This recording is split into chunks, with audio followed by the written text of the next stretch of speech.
I know you'll listen to the words I have to say because I feel your consciousness deeper every day with you. I do not feel afraid. In fact, I think I'll fly today without asking if that's okay.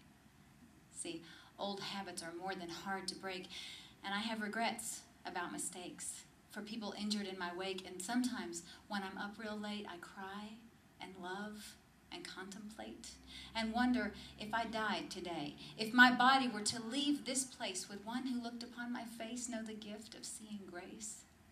This earth is such a shaky place. These bodies all turn to decay. Temporary is our stay, and we're all dying anyway, so why not make it count today? See, I've always loved to be in pain, but now I see the little game. It's fun to watch the ego play, to scramble for another day before it all just falls away. Do you believe me when I say I left my body just today? Or do you start to get afraid and label me a crazy maid? Who am I sit and ask.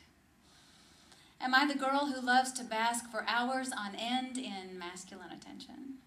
Well, if I can see her, it must be that I am something more than she who sits and asks these never-ending questions. Consciousness chose me to be so that it could see through me the wicked joy, the dark beauty, the dancing on the edge I see, the moment of awakening, the young winter, the aged spring. Yes, I said aged. Don't be jaded. I remember once you stated that you hated one who loves to be elated, one inspired by living's inspiration. My heart was crushed beyond consolation.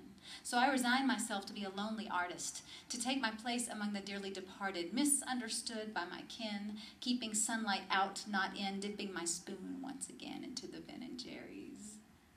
We laugh, but it is scary to think of our addictions. And I'll offer this prediction.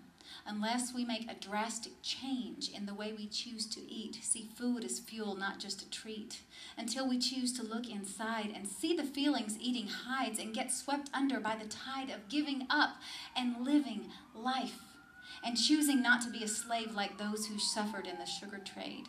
Slavery still goes on today. If we don't see it, we're enslaved.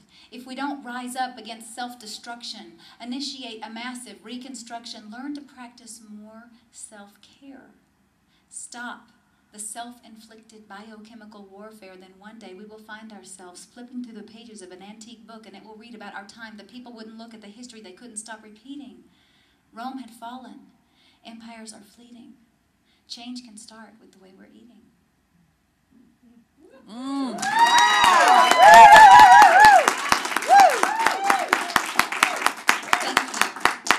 How much are y'all up for a little bit more?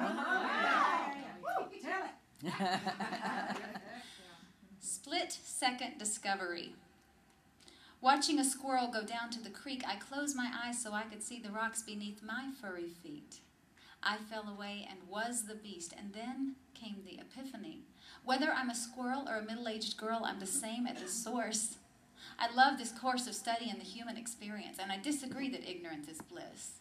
I think the one who said those words meant something more like this. Ignorance is easy.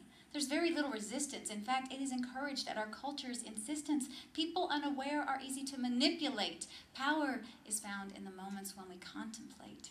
Some will call me a hypocrite. They'll say, this woman is unfit to talk on the subject of spirituality. But they'd be wrong, because in reality, labels are our favorite malady. Who are you? Are you what you do? Is making money your profound truth? See, we all have trouble seeing through the snow. It gets between us and the we want to know. In the end, we see it all just like a TV show. Friends and family start to go, and our pace without effort starts to slow, and something deep inside us knows we'll soon be dust, the wind that blows, so why not just relax and know what wisdom has to tell us?